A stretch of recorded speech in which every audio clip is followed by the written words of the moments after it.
আমার জুতার অবস্থা 12টা বাজে গেছে, পুরো পেসপেসা কাদা। লাইফে নাড়ুঙ্গা মোয়া কি লেখা কিছুই বুঝি না। Do you live here alone? Oh, sorry. I think I came to the wrong place. পাহাড়ি এক গ্রাম উরুগালা থেন্না। বাড়িগুলোর বেশিরভাগই ফাঁকা। একটি বাড়ি থেকে অন্য বাড়ি চোখে দেখা যায় না, এতটা দূরে। প্রায় ঘন্টা 3 হেঁটেছে রাস্তায়, কিন্তু অবাক করা ব্যাপার, একটা লোকেরও দেখা মেলেনি এই গ্রামের রাস্তাতে। যেন অদ্ভুত সুন্দর প্রকৃতির মাঝে ভুতুড়ে এক গ্রাম এই উলুগালা থেন্না। চেয়েছিলাম এই গ্রামে এক রাত থাকতে, কিন্তু শেষ পর্যন্ত কি সেটা সম্ভব হয়েছিল? বন্ধুরা, আজ আপনাদের নিয়ে চলেছি শ্রীলঙ্কার এই রহস্যময় সুন্দর গ্রামটি ঘুরে দেখাতে।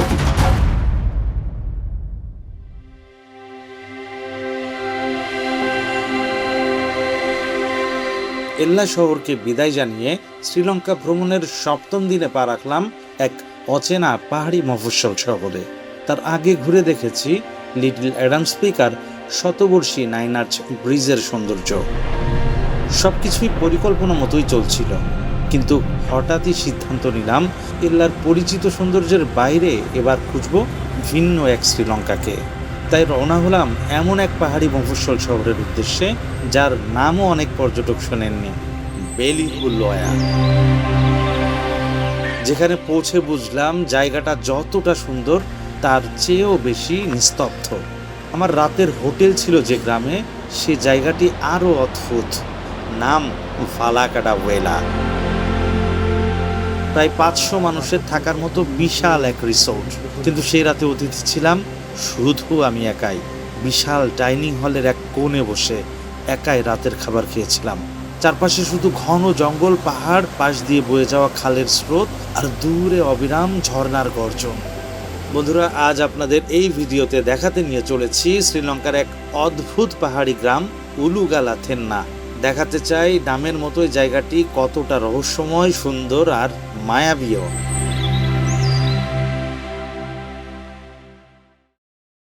আসসালামু আলাইকুম বন্ধুরা, শুভ সকাল। বেলিহুলওয়ার এত চমৎকার একটা মনোরম পরিবেশে বসে নাস্তার সময় আপনাদেরকে শুভেচ্ছা জানাচ্ছি। নিশ্চয়ই আপনাদের কানে শব্দ আসছে।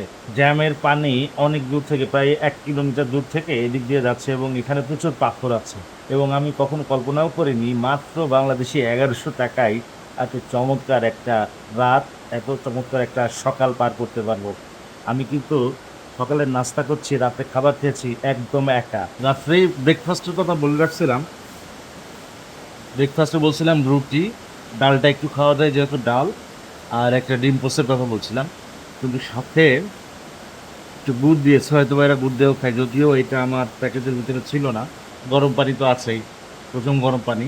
এই রুটিটা কিন্তু অনেকটা টোস্টের মতো, মানে মচমচ করে অনেকটা এবং অনেক মোটা, তারপরেও খারাপ না। আর ডালে খারাপ লাগতেছে না। ডালের ভিতরে একটা কি পাতা ইউজ করছে যেন, ইয়া প্রথমে মনে করছিলাম ভেন্ডি না।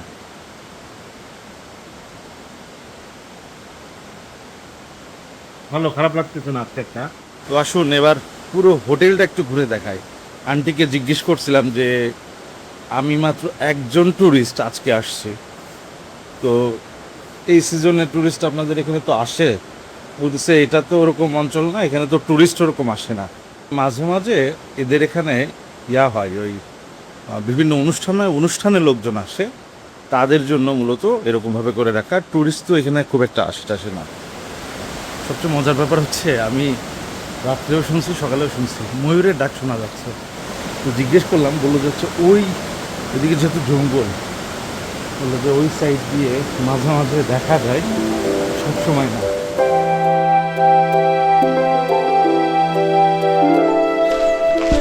শুধু আশপাশের প্রাকৃতিক ডাক ছাড়া, পাখির ডাক, গাছপালার শব্দ, ঝর্ণার শব্দ, এগুলো ছাড়া এই এরিয়াতে আর কোনো শব্দ পাওয়ার কোনো সম্ভাবনা নাই। যদিও আমার ডেস্টিনেশন এটা ছিল না, এটা শুধুমাত্র রাত্রে স্টে করার জন্য। It's okay. Thank you.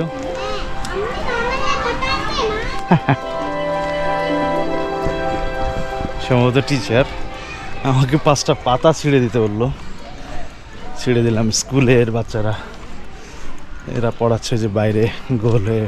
মনে হচ্ছে এরকম জায়গায় যদি আমার একটা বাড়ি থাকতো কত না সুন্দর হতো।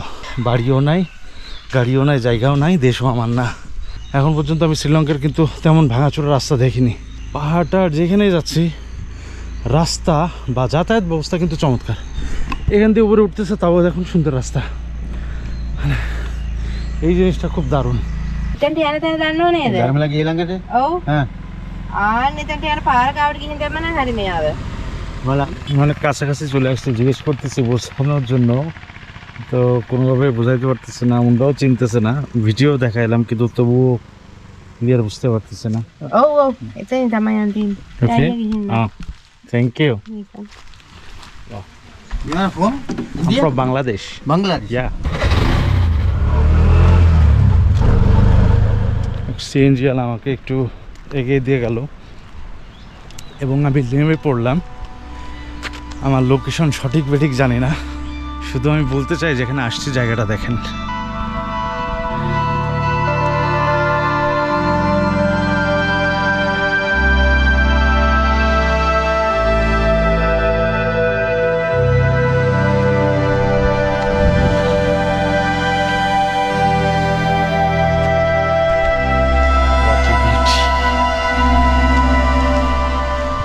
এখন সবচেয়ে বড় চ্যালেঞ্জ যেটা, এখান থেকে আজকে চলে যেতে হবে নাকি থাকার মতো কোনো ব্যবস্থা করতে পারবো, সেইটা হচ্ছে বিষয়। যদি থাকতে পারি লাকি। এইখান থেকে হচ্ছে মাটির রোড শুরু, বাড়ি আছে দেখি, একটু কথা বললেই দেখি। যদিও গ্রামীণ বাড়ি খুঁজতেছিলাম, গ্রামীণ বাড়ি না, গ্রামের নামটা জিজ্ঞেস করি। Hello, what is the name of the village?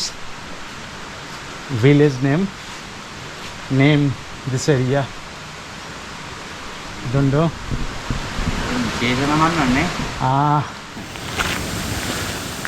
এসব জায়গাতে কেউ থাকে কি না সেটাও জানি না।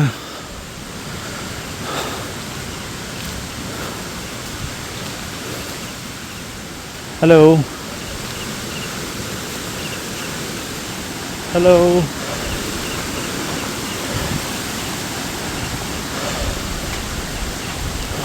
বাড়িতে আওয়াজ করলাম, কেউ নাই মনে হয়, এখানে কেউ থাকেও না মনে হয় সম্ভবত।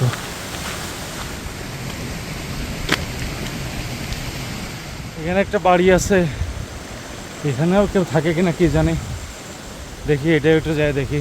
কাপড় ঝোলানো আছে, তার মানে লোক আছে মনে হয়, সম্ভবত লোক আছে। আহা, মহিলা বসে আছে।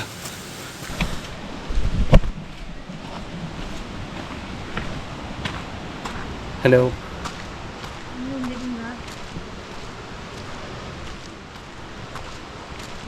I'm from Bangladesh and I am visiting this place. I'm looking for a place to stay. Is there any hotel, guest house or homestay nearby? Does anyone else live in this house? I would like to talk to them for a moment. What's the name of this village? අපේගේ Do you live in this house? මෙතනින් එකක් තියෙනවා. Okay, I am sorry for taking up your time. Have a nice day.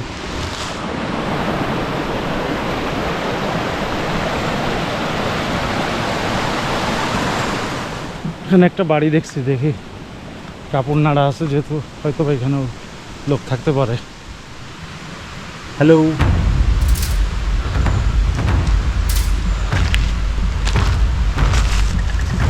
Is anyone home? Do you live here alone?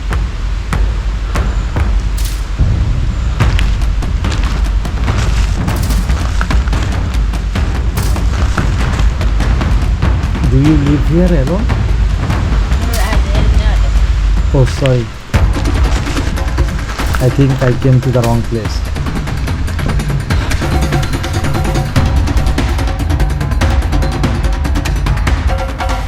যত যাচ্ছি রাস্তা তো বাড়তেছেই, এদিকে পাথর দিয়ে রাস্তা করা হচ্ছে, উপরে রাস্তা গেছে, এদিকে পাথর দিয়ে রাস্তার মতো করা হয়েছে।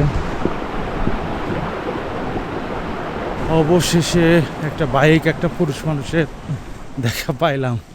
দেখি কিছু বোঝে নাকি এখানে। Hello, What is the name of this village? Do you speak English?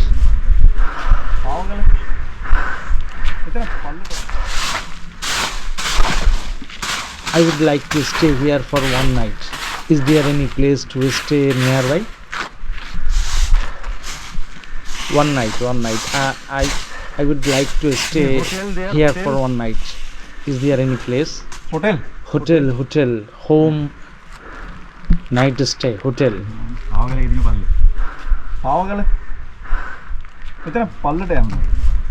Sorry, thank you.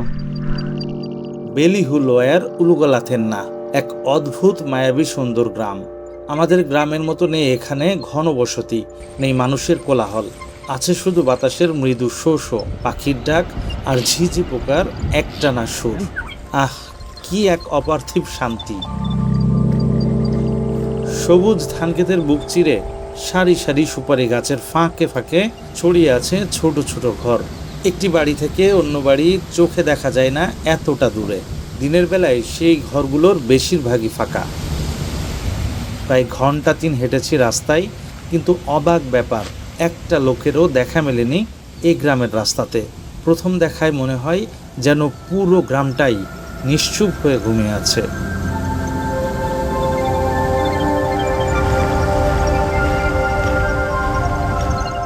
কিন্তু বাস্তবতা একদম আলাদা। ভোরের সূর্য ওঠার আগেই এই গ্রামের মানুষগুলো বেরিয়ে পড়েন জীবিকার খোঁজে। কেউ শহরের পথে, কেউ চা বাগানে, আবার কেউ নিজের জমিতে। তাই দুপুর গড়াতেই এই গ্রামটা যেন অদ্ভুত সুন্দর প্রকৃতির এক ভুতুড়ে গ্রামে পরিণত হয়। যে একটা বাড়ি রাস্তার পাশেই পেলাম, আঙ্কেল কাজ করতেছে একজন। Hello uncle, where is your home? Where is your home? Okay. এই গ্রামের মানুষের ভাষা সিংহলি। দৈনিক জীবনে ইংরেজির ব্যবহার এখানে নেই বললেই চলে। তাই কয়েকটি সাধারণ ইংরেজি শব্দ বুঝলেও বেশিরভাগ মানুষ তা বলতে পারে না। আর এই ভাষার দূরত্বই আমাকে গ্রামের আরও কাছাকাছি যেতে দিল না। খুব ইচ্ছা ছিল এই মায়াবী গ্রামে একটি রাত কাটাবো, কিন্তু শত চেষ্টা করেও তাদের বোঝাতে পারেনি এক রাত আমি এখানেই থাকতে চাই। Where is your home? Home. Your home. Alfaria.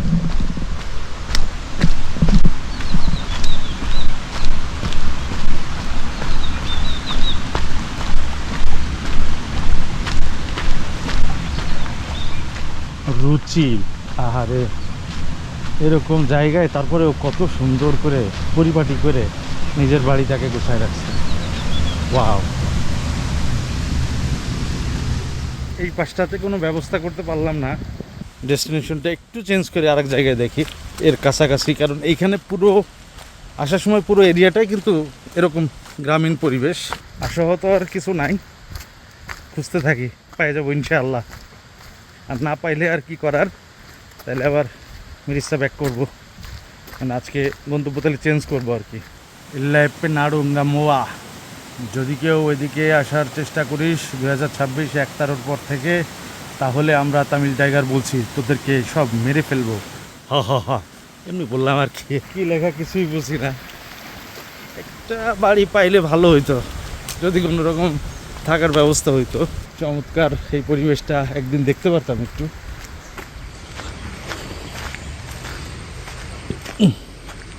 আমার জুতার অবস্থা 12টা বাজে গেছে, পুরো প্যাঁচা কাদা। এত উঁচু জায়গায় এত কাদা হবে আমি তো ভাবতেও পারিনি। দেখেন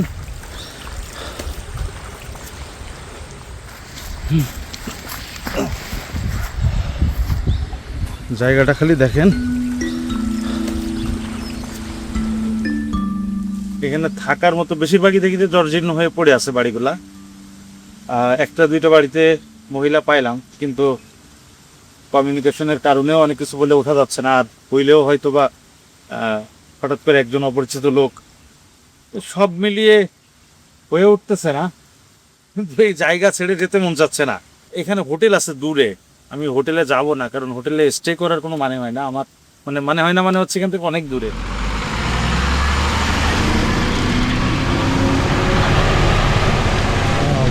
বাসও চলে। নাইস। এই রোড দিয়ে বাসও চলে।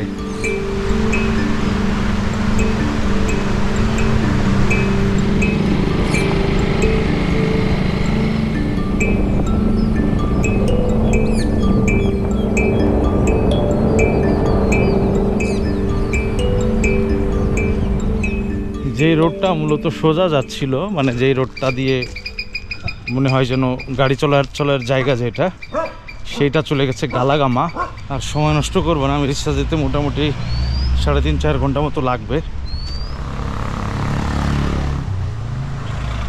এই শহরের চারপাশ দিয়ে পাহাড় ঝর্ণায় ভরপুর, একেবারে নির্দিষ্ট ঝর্ণা একটু ডিস্টেন্সে, যার কারণে ওইদিকে আর গেলাম না। এটা হচ্ছে বেলিহুলিয়ার পোস্ট অফিস। একদম ছোট্ট একটা শহর। এই কিন্তু শেষ, এই যা দেখতেছেন এই কয়টাই দোকানপাট। তো মিরিসা কিন্তু সরাসরি কোনো বাস নাই। প্রথমে আমার যেতে হবে হচ্ছে কি পালমাডুল্লায় যেতে হবে, অথবা রত্নপুরায় যেতে হবে, যে কোনো একটা জায়গায়, রত্নপুরা বা পালমাডুল্লা ইজি ওয়ে। এখানে একজন লিখে দিল পালমাডুল্লা। ওইখান থেকে কলম্বোর বাসে পালমাডুল্লায় যাব। পালমাডুল্লার থেকে তারপরে যেতে হবে হচ্ছে মাতারা। ওয়েট করতেছে, একটা কলম্বোর বাস চলে গেছে, হুট করে আমি খেয়াল করতে পারিনি, তার আগে চলে গেছে। ওয়েট করতেছি, হয়তো 12-15-20 মিনিট পরে আর একটা বাস আসবে, সেটা উঠে ইনশাল্লাহ রওনা দিব।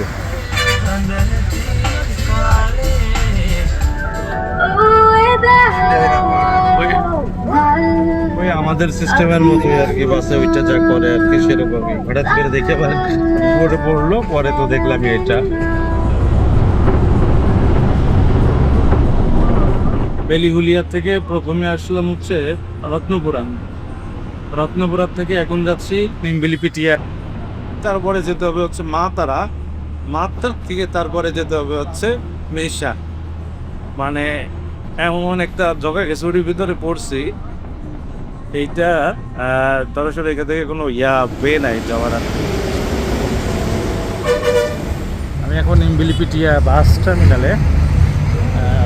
এইখান থেকেই মাতারার বাস ছাড়বে 5:50, যেহেতু বাস সময় আছে আধা ঘন্টার মতো। এই ছিল বেলিহুল বেয়ের গল্প।